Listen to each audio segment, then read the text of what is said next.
Hi, I'm Donna R. Madden, author, book lover, and your host of Books, Banter, and Beyond, the podcast for everyone who believes in the power of stories, the people who create them, and the communities that celebrate them.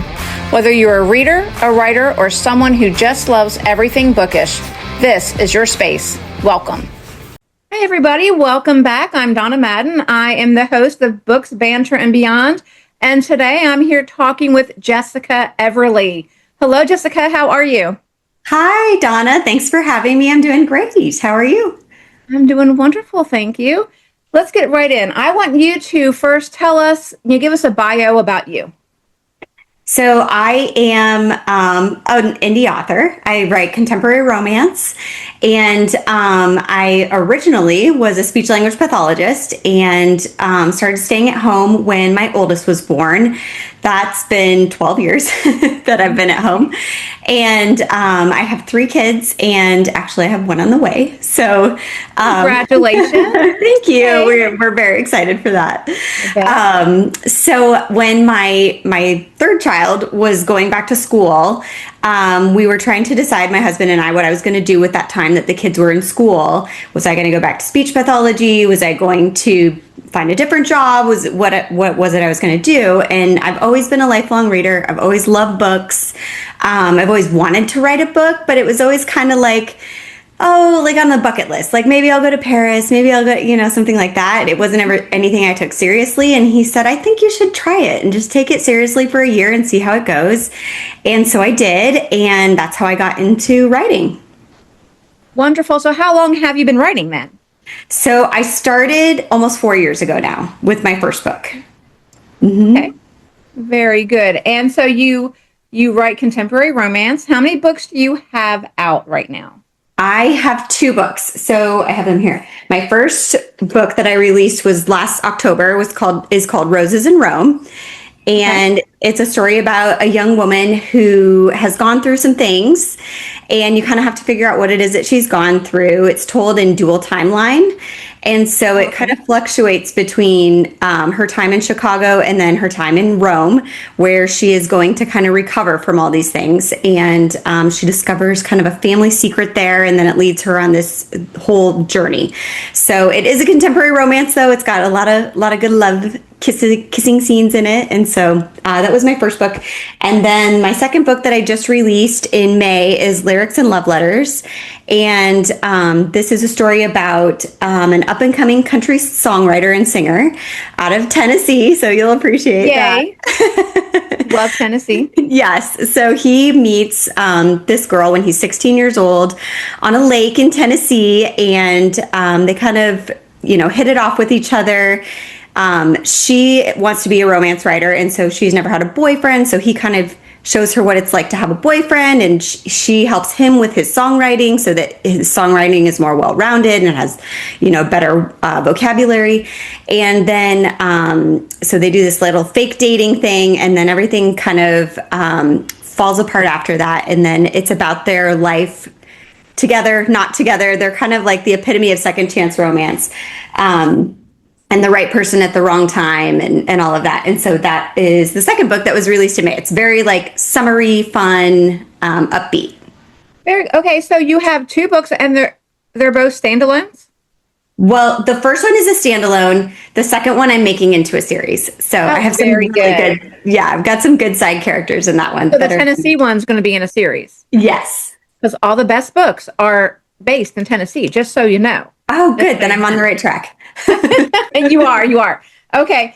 So your contemporary romance, and you said there's kissy. Are they, what type of spice? Are they closed door? Are they open? Are they clean? Give us a rundown on that type of feel in your books. Sure.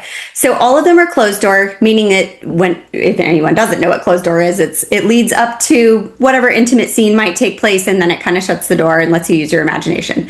So, so that's the level of spice in my books. There is mild swearing in all of my books because I just feel like it's realistic. They're adult books, so I feel like it's realistic to have some swearing in there if it's relevant to the character. But and they do some drinking too. I know some people are sometimes concerned about that. So there is drinking. Usually it's responsible. Sometimes it's not, but but that's also. Well, I'm glad you brought that up because a lot of, there's a thing in the romance world. There's closed door, and then there's the spice levels, and then there's clean romance, and clean or Christian, but Christian isn't always, clean isn't always Christian. Mm-hmm. But people think if it's closed door, it must be clean. So I'm glad you made that. And what that means is that there's no cursing, there's no drinking, and there's no on-page sexual stuff. So yeah, yours are just closed door contemporary. Right. Absolutely. Perfect. What made you? Well, your first book was Roses in Rome. How'd you come up with that story and those characters? So the only thing I knew when I set out to write that story was the name of the mother in the story, and the main character, her name is Sienna, and the mother's name is Catherine. And the reason I chose those names is because at the time we were attending church at a church called St. Catherine of Sienna. And I just thought, oh, those are beautiful names. I'd really love to use them for characters in a book. And that was all that I really knew about it. And then it just it just grew from there. And so that's where the original idea came for that book. I like that. And those are very pretty names. So I am there with you. Now, I saw that somewhere online it said that your book had just won an award. Yes, it did. Talk about that. Brag on yourself a little bit because that's awesome. Go for it. So Roses in Rome just won second place again. What's that? Show us the book again. Oh, okay, sure. So and I've got a little sticker to make it official and everything. So it just won second place at the Catholic Media Awards, the CMA Awards, Book Awards. And so I submitted it in, I think, December. And I was kind of like we were just talking about, it's not clean. It's closed door. But it had a lot of Catholic elements to it. And so I thought I'll just submit it and see how it does. And as it turned out, I found out in June that it won an award. And I was so excited because I was just hoping, I don't know, that I even got an honorable mention or something. Because although I've been writing for a while, I've only been in the indie industry for a short time. I just started about a year ago in the indie industry. So it was a surprise to me to even come out with an award with my first book. So it was very exciting and just congratulations. That is awesome. So you've been writing for a while. Have you been writing in other ways? How have you been writing? So I started with that book, like I was saying, when my son went to school, when my third son went to school and all the kids were there full time. It took me though, like a year probably to learn how to write, to get a first draft, like just the whole process, because I'd never written a book before. So that part took a long time. And then I pursued traditional publishing first. And that's a whole story. If you want to get into it, I can tell you about that too.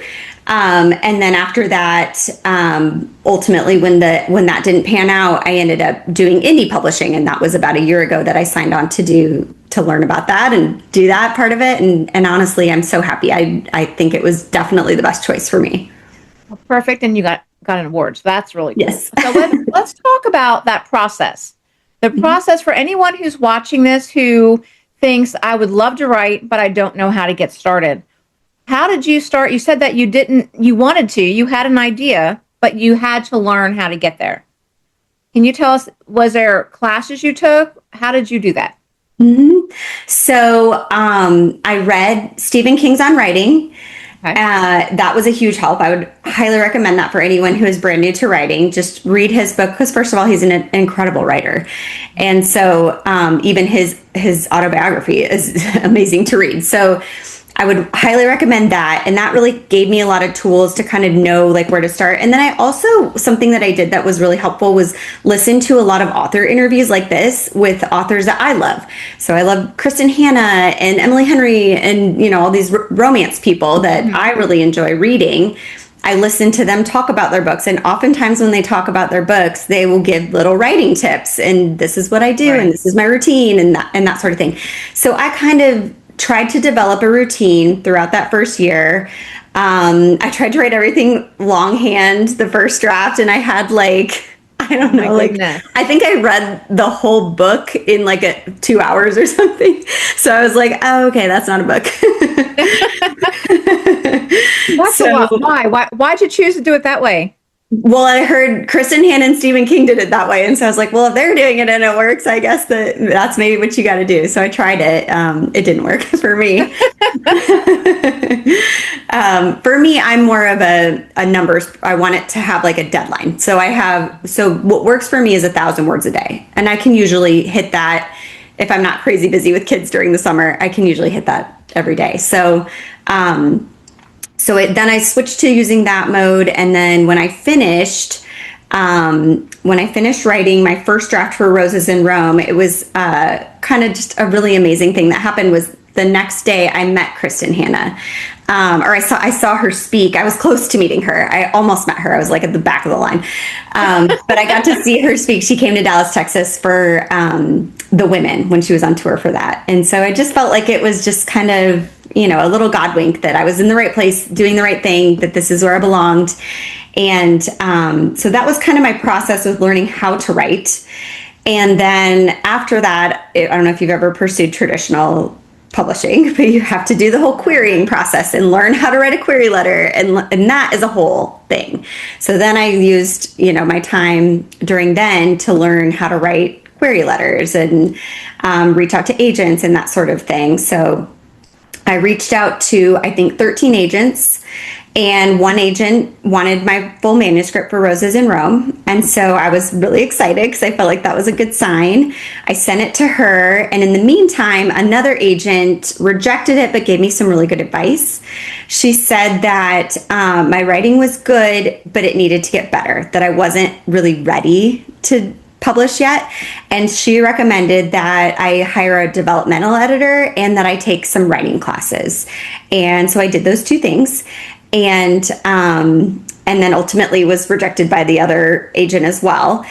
And then, so I took some classes, I got a developmental editor. I really worked out kind of the things that were not working in Roses in Rome and created not a whole new story, but a better story than the one I had been submitting. Right. And then I resubmitted to, I think, 50 agents. All of them rejected me. So it's just, for anyone out there who is trying that process, it's heartbreaking. It's hard because your dream is there and you want it to happen and they're holding the keys, it feels like. So it's really tough to be in that rejection position. Although the rejection taught me so much, because even in indie publishing, there's a lot of rejection there too.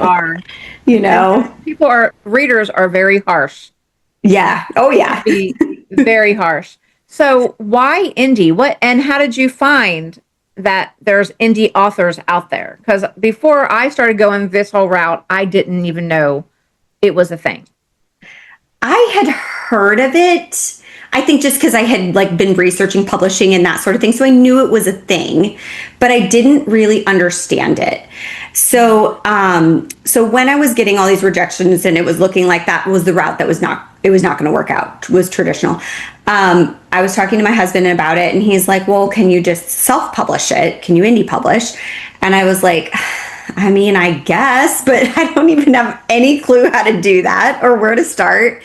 And I've already spent a year doing all this other stuff for this, and I just want my book to be out. And so my neighbor connected me with her niece, who was indie published, and her name's Elisa, and she is an incredible woman. She said to me, I've been indie publishing. I can answer all of your questions, but I'm actually launching a business where I'm going to help people who are brand new to indie publishing learn the ropes of it and how to do it. But I've never done it with anyone. Would you be my guinea pig for free? I was like, oh, wow, sure. There you go.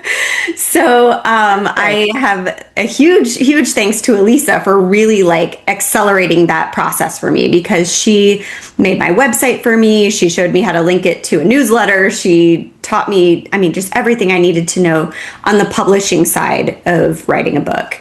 How to use Amazon and KDP and all the things. So I started going that route. And then I had another friend who introduced me to a woman named Nancy, who just loved to edit, and she offered to edit my book for free. And I was like, Oh, wow. that would be great.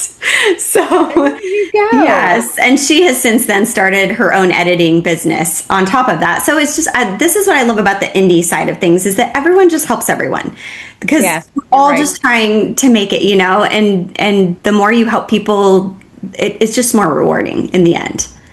It is. And now it's not always that easy. It's not always that free. So you got very lucky. That is awesome. I love that. Now, your first one, I'm looking at my notes, your first book, Roses in Rome, came out October 2025. And then Lyrics and Love Letters came out May 26th. Yes. Did you have Lyrics and Love Letters almost written before? While I hired that developmental editor and waited for her edits, I wrote Lyrics and Love Letters. So I think it took her like 3 months, and that's about how long it takes me to write a first draft. Right. So yeah. Yeah, and with me in the summertime, because I'm a teacher, so I have to do a big bulk of my writing in my 2 months off. So I wrote in June, my next book in that series back there. And now in July, I wrote a novella, and now I'm doing my revision passes for book 5.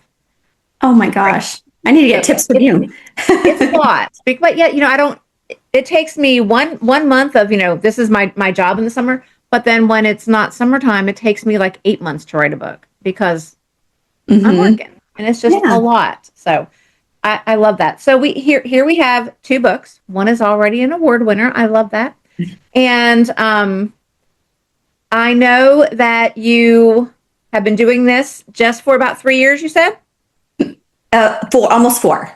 Okay. But you've only been published for almost a year. Almost a year.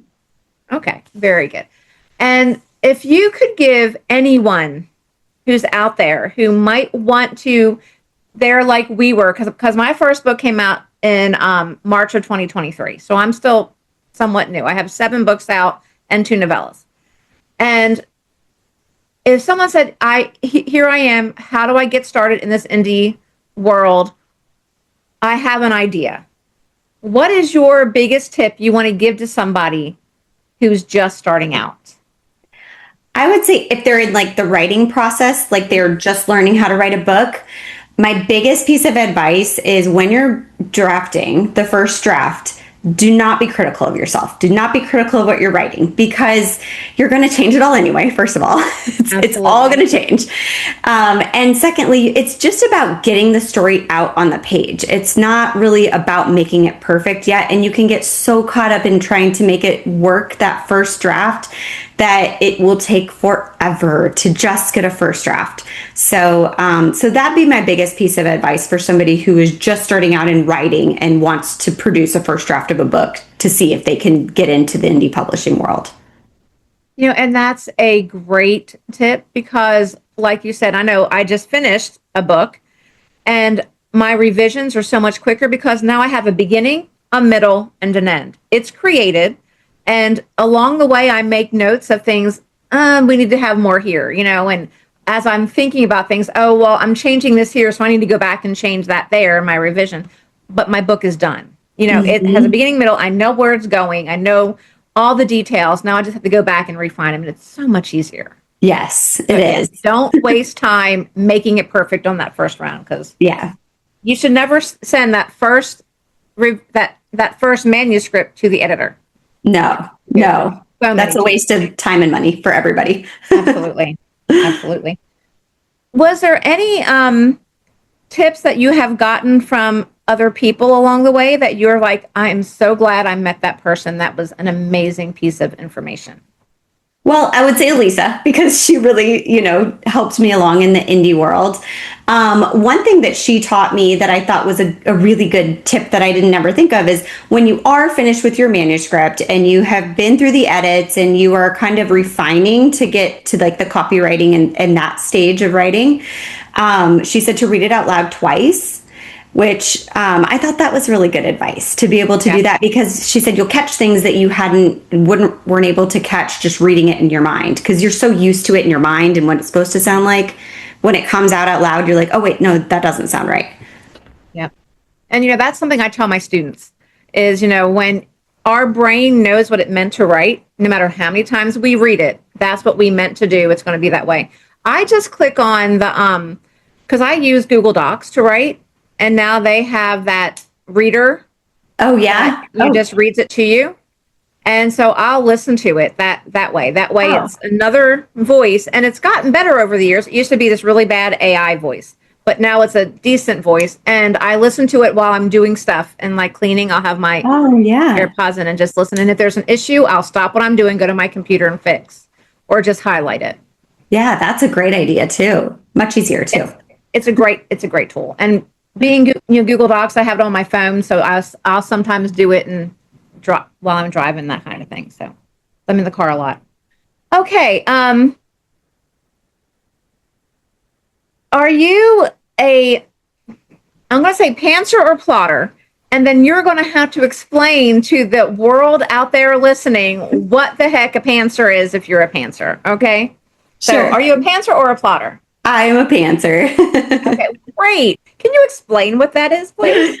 So a pantser is someone who just writes by the seat of their pants. That's where the term comes from. So that means that you sit down every day and you don't have this outline of what's going to happen. You just sit down and you just write whatever comes to you.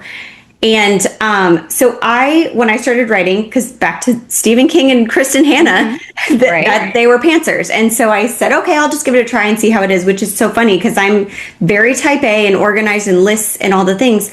But pantsing really works for me because I feel like when it's out of my control, things just come that I never would have thought of. Something really neat will just happen in the story that I'm like, oh yeah, or a character. I'm sure you've had this. A character walks onto the page that you're like, oh, I never would have added that person before. Absolutely. So I love that about pantsing is that it surprises you. Do you plan at least your main characters before you get started? And and you're also in romance. Do you have any tropes in mind or anything like that? A conflict?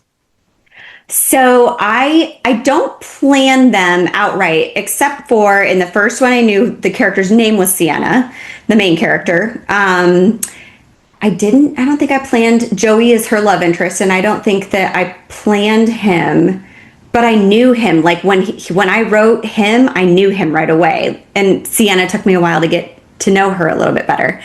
And then with lyrics and love letters, so how I just found out about that book, or how I was going to write that book, was I was on Instagram scrolling and I came across this post about this guy who was at a concert, and he said, this is so cool hearing all these people sing this song. They have no idea that I'm the one who wrote it. And I thought that's amazing, because you kind of think like whoever's singing the song probably wrote the song. It's about, Tim McGraw writes about Faith Hill, and like it's all about their love story, but it's really not. It's someone else writes all their music, So I just thought that was really interesting. So that's how Boone is his name. He's the main character in that one, or the main male character. And that's how he came to me, was just kind of through seeing this post and about songwriting. And then Liz actually was a different character the entire book. And I think I was on one of my last drafts when I was like, she's not working. Like, this girl that I have in here is not working. I need her to change. And I gave her a bunch of flaws, and then all of a sudden she worked. So to answer your question about that, I don't typically plan them, although sometimes I have a name or like a little just something to get it started. And then I forgot what your second question was. That was basically, are you a pantser or plotter, and do you plan any of your characters, your plot, your conflict? Do you know the conflict that's going to happen? No, not usually. Because I like to write it and then find out along the way. I feel like that's so much more, it's like reading a book. It's so much more fun. Yeah, there you go. I like to say I'm a plotter, and I'll plot the conflict. And since I write in series, I can tell you the first book wasn't planned, and I quickly had to plan it all. So that's a tip for you when you write a series, because you'll get in book 3 and be like, oh, wait a minute, I can't do that because back here in book 1, didn't we do this? And my sister-in-law, who's like my ultimate side person, she does anything I need. I'm like, hey, Tanya, go read book 1 again. and find out this, and that's her job. She has to go back and read and all the world Bibles and that we have, all the town, there's always something missing. So there's a tip. You might want to plan your people because the eye colors will change if you don't. Yes, I am already struggling with that. I'm working on book 2 in that series, and I'm like, wait, what color are their eyes again? Right. And what color car do they drive? Yes. What's their dog's name? Yeah. Oh, and here's another tip. Watch children. I have decided no one else in Orlinda Valley is going to have a baby because not only do you have to have the baby, they have to remember all their names and they age. Yep. A child's age matters. 5 to 6 is totally different than 32 to 33. Right. Because they're going to talk differently. So there's a tip. No babies. They cause a whole lot of trouble. Okay. It's not days of our lives. I had to rewrite an entire book because it was all off because of the baby's age. I'm like, oh, so watch the children. They cause trouble. They really do. So, do you have any children in your books yet? I do. But I don't want to elaborate epilogues. Watch those epilogues where all the marriage and the kids come in. It's a nightmare. But, okay, why romance? I love to read romance. That's just what I love to read. Yeah. Well, and people ask a lot, do you ever get why romance? Because you know how it's going to end. Do people ever say that to you? And you're like, yes. Oh, yeah. Or in reviews, they're like, this was so predictable. You're like, of course you want it to be predictable. Right. That's why we read romance. It's a happily ever after. It has to be. Yeah. And that's the thing. I read it, and my husband asks me all the time, how that's going to, they're going to get together, but we don't know how. Right. We don't know how. It's just fun to watch it happen. Yeah. To unfold. And the predictability. Sometimes I just want something predictable. Right. And to me, I think any book, whether it's a dystopian, which is one of my favorites also, any book is better when there's a romance. You have something to fight for. Mm-hmm. Yes, something to root for as the reader. Okay, so here you are. You have 2 books out. They're both contemporary romance. One's been out for almost a year, and the other one's been out for a few months. Where do you publish them? I publish through Amazon and kind of exclusively right now. Yeah. Okay. So you're on KU and all that? Yes. Yep. Okay, very good. Do you have them in Ingram Spark at all? I don't, only because I haven't ventured to learn all of that yet. Gotcha. Well, and but now, are you going to put your ebooks into the libraries? Since we can do that now. Oh, we can? I didn't know that. They opened that up back earlier this year. So I have all mine. I use Draft to Digital through all the libraries. There might be another way to do it, but I'm in every library, my ebooks. Oh my gosh. Okay. Well, I'm going to have to do that now. Now I've learned another tip from you. There you go. And I don't make much, but it's nice to know I can go to my libraries and let, my local libraries and let them know, hey, just so you know, I live here and whatever. And you can go into all, any of your catalogs and you can purchase. Oh, that's a great idea. And once they're on Ingram Spark, they can also get their paperbacks. Okay, and I have ISBNs on all of mine, so I'll have to, because I ended up going that route instead of using their Amazon. Mm-hmm. So it probably won't be hard to get it on there then, right? Ingram I don't have problems with it. You just have to have patience because it takes a while to get the proof back to you, and then you look at it and then make sure it's okay. Okay. I'll have to. And here's another tip. When you do all that, after you have so many books, make sure you name your files accordingly and make sure you name them right, because I have been known to attach the wrong cover to a book, and in Ingram you really don't know that until they bring it back to you. Oh, no. That's the wrong cover. I just waited 2 weeks for this. Now I got to wait some more. So yeah. Okay. All good tips. Oh, great tips. Exactly. You think I still, but if you saw my computer, you would understand why. Okay. You said you have a website. Mm-hmm. If people are wanting to find you, where can they find you? So my website's jessicaeverlybooks.com. I'm most Can you active spell that, please? Yep, JESSICAEVERLUY. So, oh no, I spelled it wrong. I spelled my own name wrong. Okay, Jessica Everly. L-Y. There we go. There we go. That works. With That's awesome. books.com. There we go. And now I will have your website in the transcript below this. All right. So that'd be great. And you have a newsletter? I do have a newsletter, yes, and I'm going to have a new we call them reader magnets as writers, but something for readers to get for free when they sign up for the newsletter. I'm working on something for that's going to be coming out hopefully soon in the next month or so. And then I'm most active on Instagram for social media. I am also on TikTok. I'm not good at it, but I'm on it, sort of. Okay. Very so good. I have those two spaces where I'm the most active. Okay, so Instagram, and then I'm sure if they go to your website, there's a drop down and they can join your newsletter there. Yes. Okay. Yep. And do you go to any of the signings, any book signings, any vendor events, anything like that with your book? I have my first author event here in Texas in the middle of August. So that's going to be my first like a vendor event kind of thing. I did a book signing last year when I launched. And I actually have a book signing next week. I'm originally from the Midwest, from Iowa, and I'm going to my hometown library and doing a book signing there. So I'm really excited for that. So so I have that next week. Awesome. Well, that is wonderful. And is there anything else you want people to know about you or your writing? What else do you have coming up soon? So this is called the Pearl Lake series. It's a fictional lake in Tennessee. So the second one for this will come out likely next year. That's kind of my game plan. I gotta juggle that with the baby. So he's gonna come first. He's the priority. Okay, well, good. And I'd like to ask all of my guests this question. What book have you read recently that you think everyone should read? A book that you absolutely loved. Oh, does it have to be recently, or can it just be like of all time? Of all time, if it's something that you just love.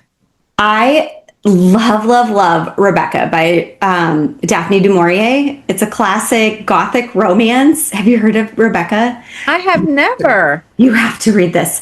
Okay, it's from who? Daphne du Maurier. So she's was in the 1940s or maybe even earlier than that. But I read it for a book club that I was in before I was writing. And I had never heard of it either. And it's just one of those that's it's got a romance, but there's so much mystery with it that I don't know. I just thought it was so well written and so different from anything I'd ever read before. So I would highly recommend Rebecca. But my all-time favorite love story recently, contemporary romance, is Every Summer After, which is perfect for summer readers. And I know they just came out with this series, which have mixed reviews on it. So I haven't watched the series, but I love that book. That is one of my all-time favorite books. I read one of them because there's 3 in that series, isn't there? She doesn't have any series. They're all standalones, but she has some of them are at the same place. So I guess it's maybe interconnected that way in Barry's Bay. I think she has. Oh, you know what? You're right. That one is a series because she had a sequel come out. Because it's Every Summer After, and then it's almost they're almost the same title. Yes, Every Golden Summer. I think that's what that's called. Okay. Yes, because I read one of them. I think, pretty sure. The first one is, I love it. Awesome. All right. Well, Jessica, this has been so nice. It was great meeting you. And I'm excited about your books. I really am. Thank you. And it's always great to meet another romance author. Yes. On the social medias and stuff. So it was wonderful. And if there's anything else you want us to know, go ahead and plug one more thing. Anything. Okay. So something really fun that I've done this year and is kind of also a little tip for writers is I've been doing book clubs. So at the beginning of the year, I said I needed 12 book clubs throughout the year, once a month, someone to read the book with their book club. They got a free signed copy They got bookmarks and stickers and all kinds of things for the book club. And then I do a Q&A with them when they are having their meeting. So that has been a really fun way to get to actually meet readers, because that's one of the things about writing is you don't always get to meet the people who read your books. And I've had so much fun with the book clubs that I've met, especially over this. You've had a book club every month this year? I think so. Yes, every month. That is a great idea. How'd you find them? I just posted something on Instagram and said, "Hey, I'm looking for book clubs. If anyone is interested, let me know." And then a bunch of people kind of signed up for it that way. I had just like a Google Doc that they could fill out, so I got all their information, and then we set up book clubs and just get to chat about the books. Well, that is really that's a great idea. So I will have to figure that out. That's awesome. All right. Well, Jessica, again, thank you so much for coming. I enjoyed talking with you. Thank you. I appreciate it. All right. Thank you for being with me on Books, Banter, and Beyond, the podcast for readers, writers, and all things bookish. Please make sure to like, subscribe, and leave a review. I look forward to seeing you again next week, and until then, grab a good book and happy reading.